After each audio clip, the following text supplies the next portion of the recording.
गन्ना किसान के निशान पर डालकर स्वामी प्रसाद मौर्य जी के हाथों को मजबूत कर दिया। दूसरी बात, ये तकनीकी युग है, ये फोन हुआ है नहीं है तुम्हारी जेब में, जरा निकाल बाहर, निकाल जरा देख ले किस किस पे निकाल, सब लोग बाहर निकाल, तभी पता लगे नहीं लगे। तो इसमें 100 नंबर होगा नहीं होगा?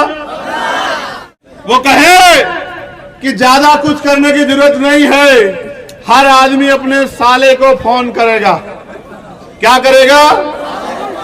साले को फोन, और उसका साला अपने साले को फोन करेगा, और उसका साला अपने साले को फोन करेगा।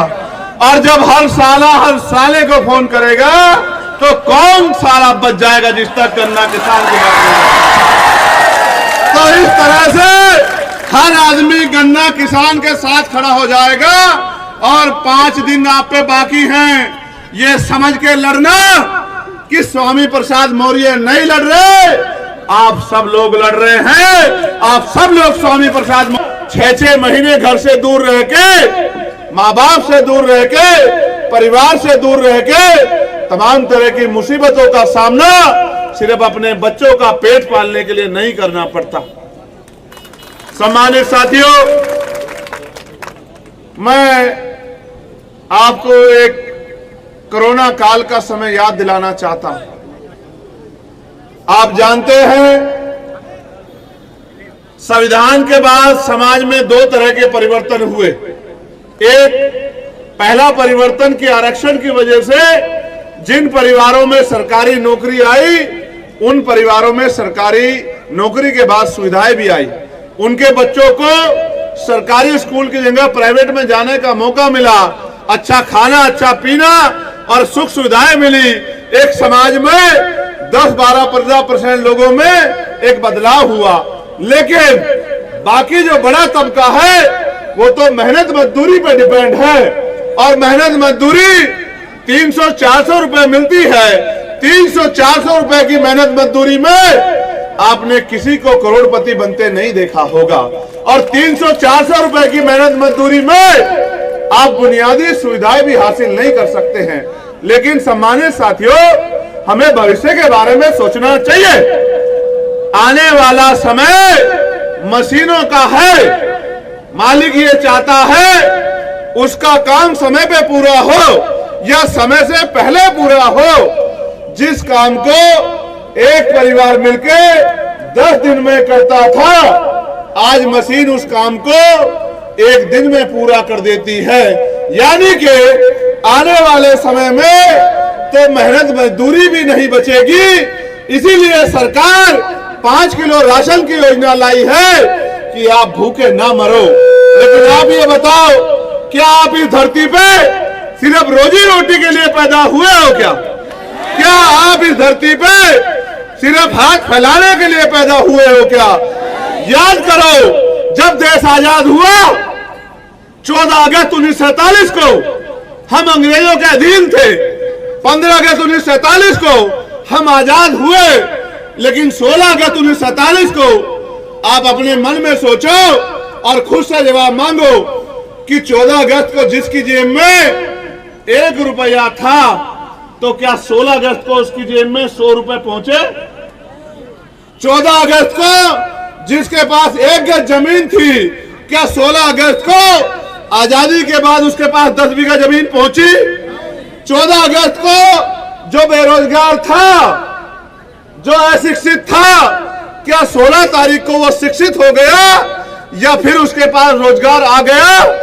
या फिर 14 तारीख को जिनके पास उद्योग धंधे नहीं थे, क्या 16 तारीख को उनके पास उद्योग धंधे आ गए?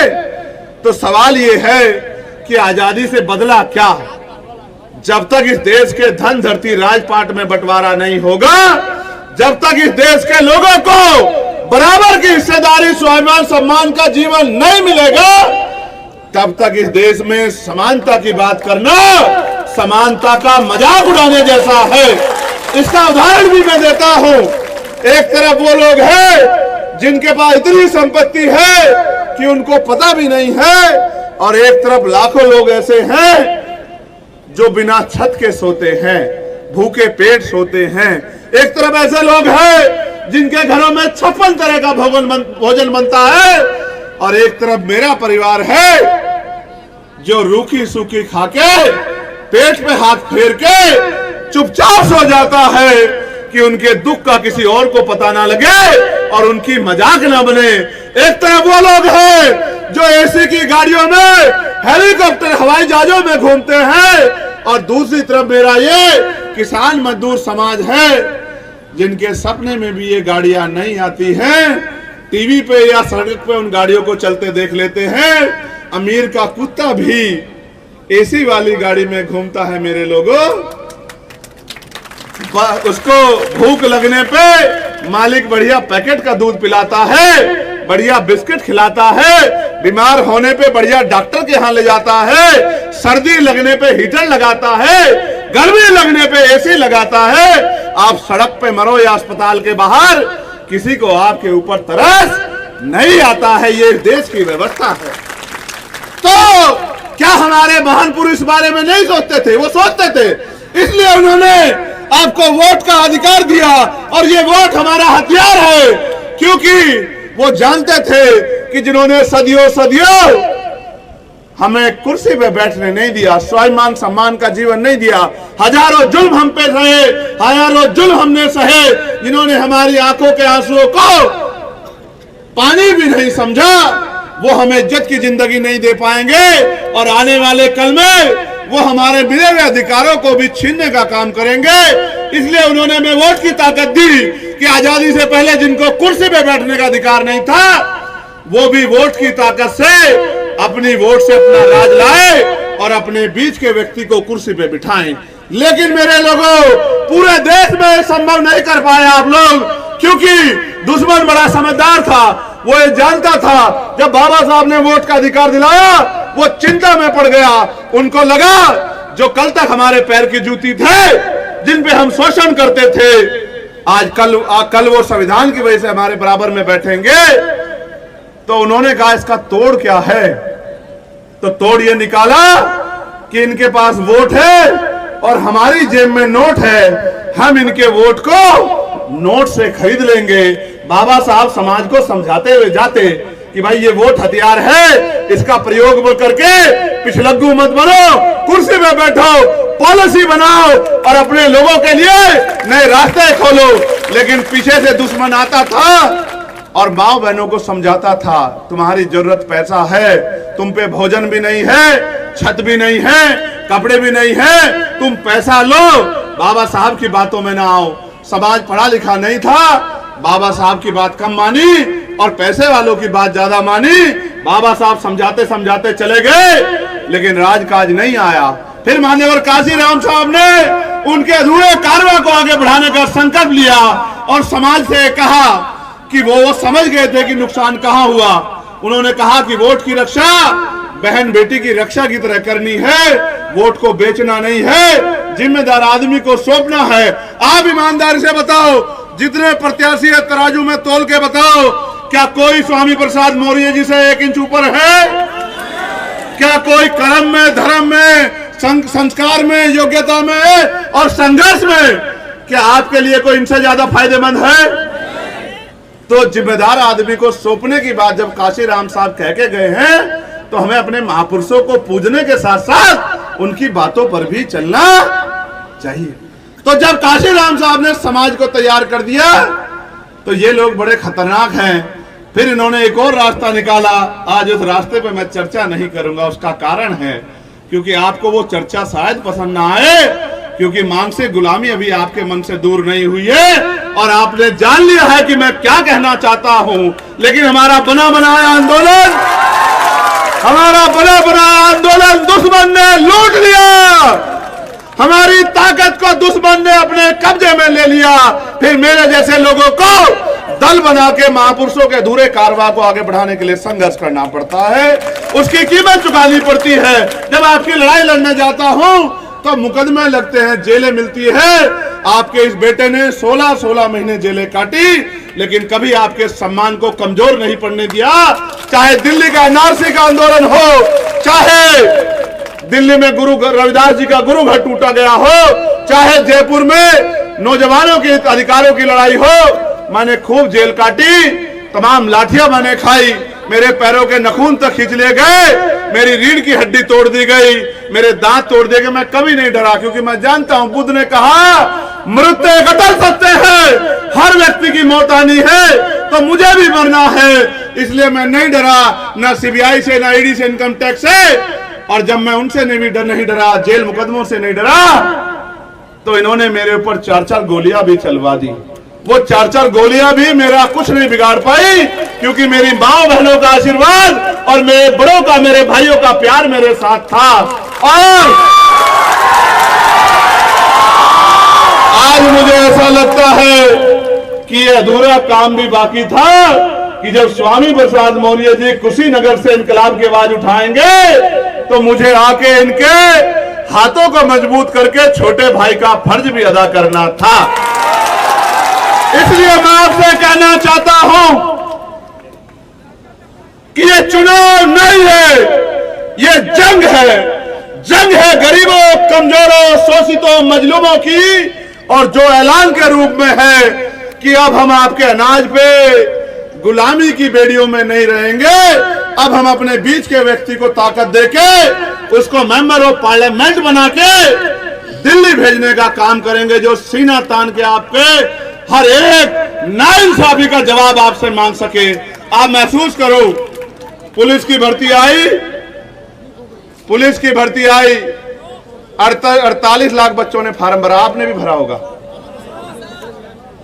भर दिया फार्म। माँ बाप को लगा बेटा नौकरी जाएगा, माँ ने आंख में आंसू पूछे, पिता ने जो था बेटे को दे दिया, किताबें खरीद ला, आराम से रहे, लेकिन नौकरी लिया ना, क्योंकि हमारी पूरी जिंदगी गरीबी में कट गई, तू हमारा सहारा है। लेकिन जिस दिन पेपर देने गया बच्चा और बाहर निकला मेहनत करके, तो पता लगा बाबा जी की सरकार में तो पेपर लीक हो गया। एक बच्चे से भैया 400 रुपए, 200 करोड़ रुपए इकट्ठा किया और इन गरीबों को धूल फांकने के लिए छोड़ दिया। जो इनकी आवाज उठाए उसको कहे मुकदमा कर दे। हमने कहा करो मुख्यमंत्री जी मुकदमा, लेकिन अगर अन्याय के खिलाफ आवाज ना उठाए तो हमें जिंदा आवाज कौन कहे।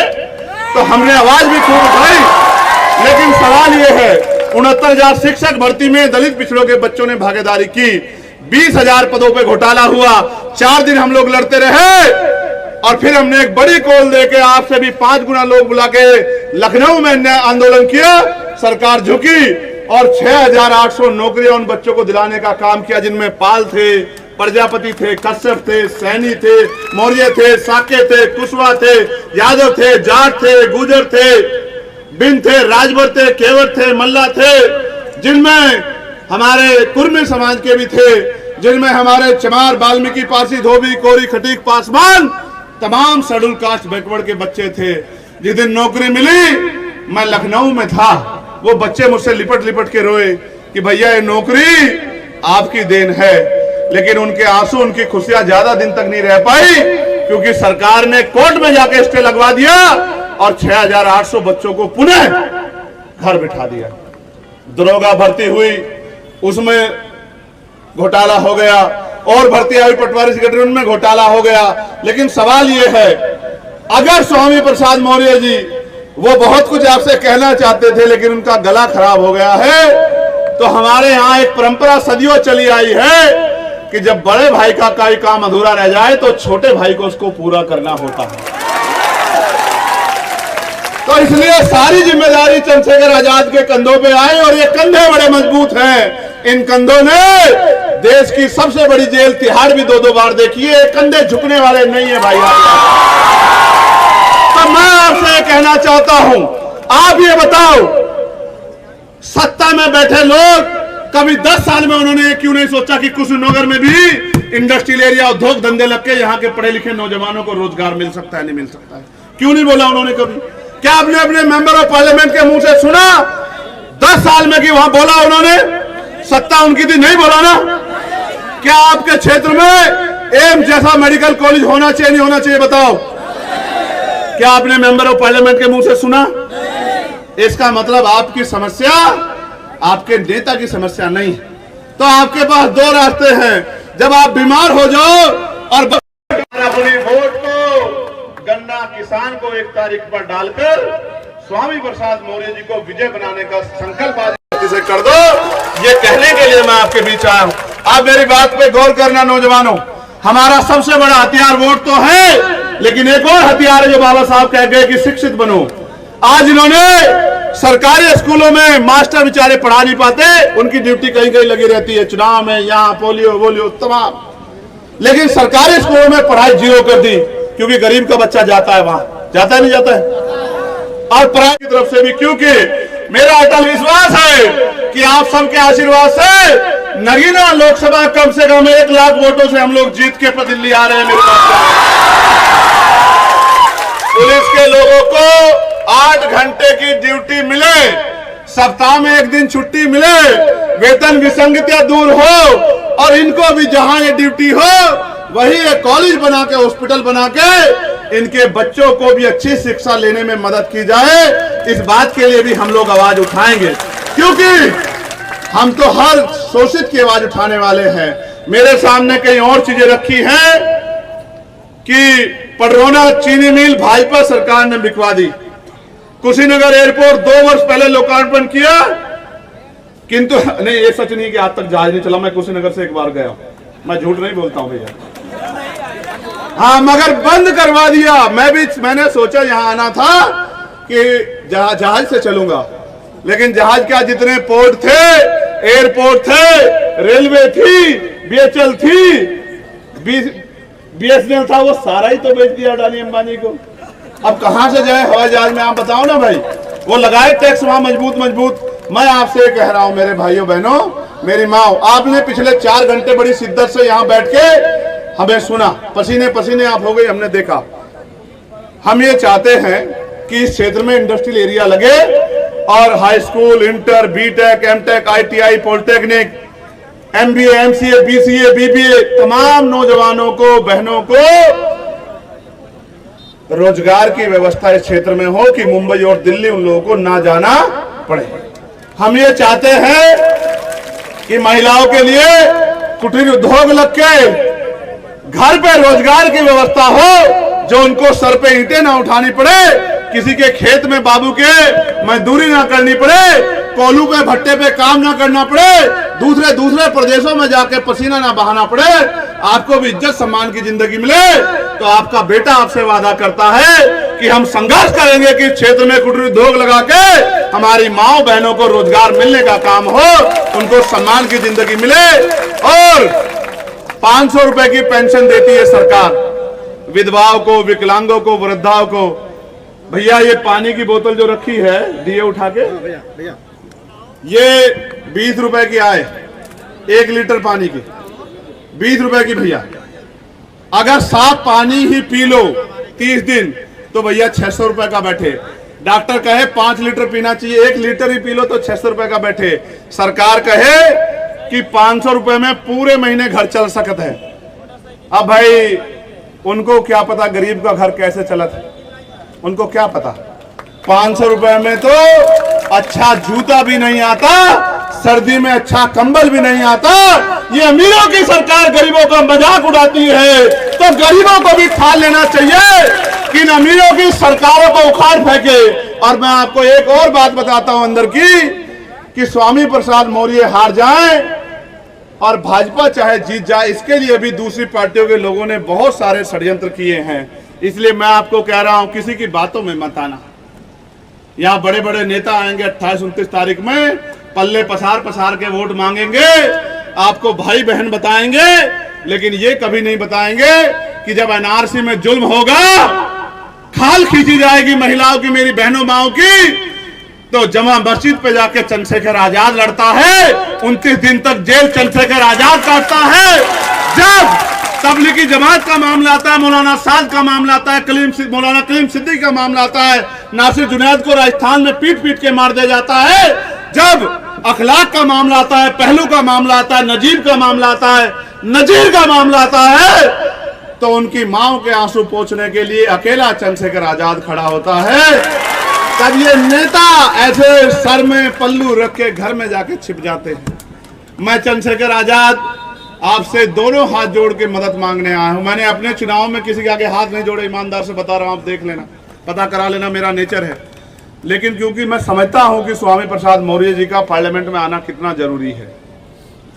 जब मैं सरकार का कुंडा बंद किया करूंगा तो ये खोल दिया करेंगे, और जब ये बंद किया करेंगे तो मैं खोल दिया करूंगा।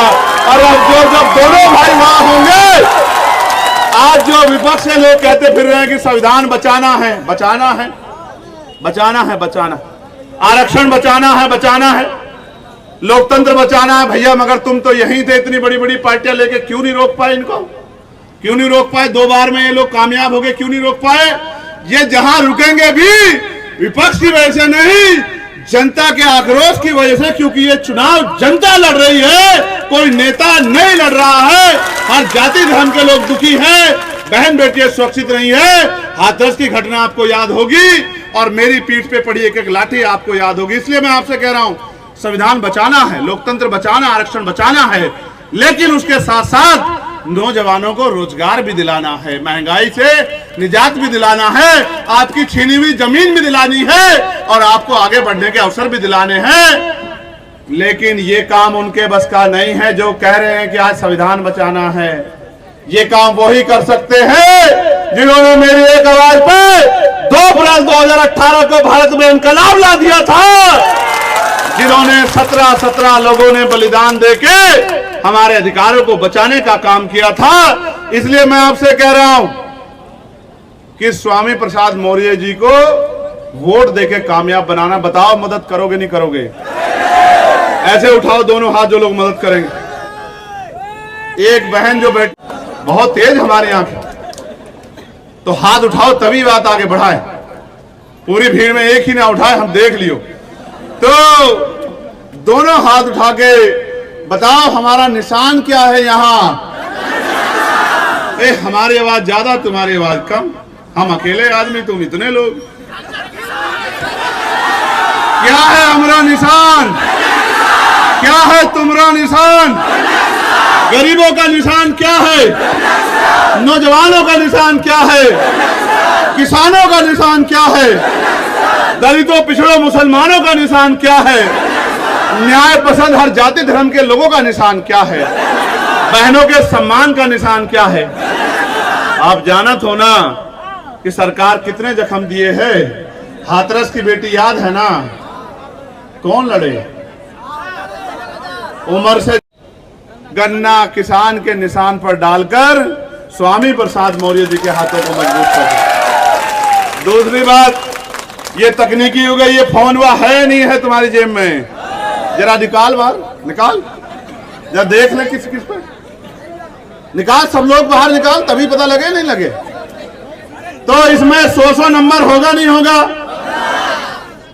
बुआ का नंबर होगा, फूफा का नंबर होगा, भाभी के मायके का नंबर होगा, बहन के ससुराल का नंबर होगा, होगा नहीं होगा? माई बेटियों की जहां शादी कर दी उनके ससुराल का नंबर होगा, बेटे की ससुराल का नंबर होगा, मासी का नंबर होगा, है सबका नंबर हो ना?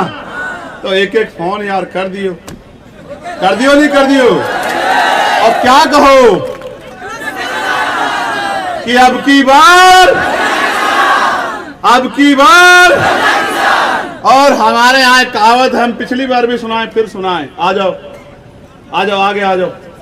एक हमारे हरियाणा के साथी हैं मनोज दुवन साहब, वो एक सभा में हमें सुनाए, बड़ा पसंद आए, हमें तुम्हें पसंद आएगा, सुन लेना चाहिए। वो कहे कि ज्यादा कुछ करने की जरूरत नहीं है, हर आदमी अपने साले को फोन करेगा। क्या करेगा? साले को फोन, और उसका साला अपने साले को फोन करेगा, और उसका साला अपने साले को फोन करेगा। और जब हर साले को फोन करेगा तो कौन साला बच जाएगा जिस तक गन्ना किसान के घर में। तो इस तरह से हर आदमी गन्ना किसान के साथ खड़ा हो जाएगा। और 5 दिन आप पे बाकी हैं, ये समझ के लड़ना कि स्वामी प्रसाद मौर्य नहीं लड़ रहे, आप सब लोग लड़ रहे हैं। आप सब लोग स्वामी प्रसाद मौर्य हैं। और एक एक वोट, ये जो बीएसपी के लोग हमारी खूब मदद कर रहे हैं भाई, इनका भी बहुत बहुत धन्यवाद। आप तो हमसे पुराने मिशन के लोग हो, हम तो आपको देख देख के आगे बढ़े, क्योंकि मान्यवर काशीराम साहब कह के गए कि जिंदा लोग मिशन नहीं चलाते और मुर्दा लोग रुकन नहीं दे। हम इस मिशन को, कारवा को रुकन ना दे। बाबा साहब अम्बेडकर मान्यवर काशीराम साहब का अधूरा सपना पूरा करें, इस देश में मानवता का राज स्थापित करें। उसमें मदद करा दियो, नहीं करा दियो? दोनों हाथ उठाओ बिरे से। हमारा निशान, जोर से बोलो, है? हमारा निशान, देश की रक्षा कौन करेगा? संविधान की रक्षा कौन करेगा? आरक्षण की रक्षा कौन करेगा? लोकतंत्र की रक्षा कौन करेगा? बहन बेटियों की रक्षा कौन करेगा? नौजवानों की रक्षा कौन करेगा? किसानों की रक्षा कौन करेगा? दलित पिछड़े मुसलमानों की रक्षा कौन करेगा? महापुरुषों का सपना पूरा कौन करेगा? इन माओं के आंसू कौन